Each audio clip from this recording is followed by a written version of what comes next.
mansary mba ho jerekio rehefa sendra matsiaro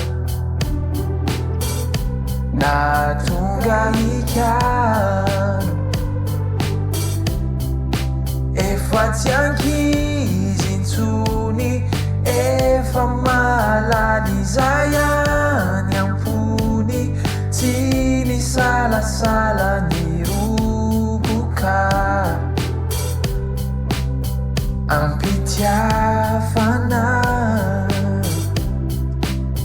tinampoiziko oela isika ny aona volo niutafaray kara fetintsika anio tembanao vilay akanjo misy loko pitia atsiarovako ireo fotoana niaonana volora fomba nifankatia marobe ny lalana ny tiavina tramizay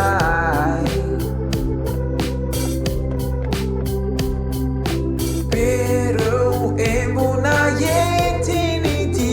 loko pity zay nampifandray lay fity zay vao ny fota mizany zao mamelana toy ny voninkazo kara fetintsika anio tembanao vilay akanjo misy loko pitia atsiarovako ireo fotoana niaonana volora fomba nifankatia marobe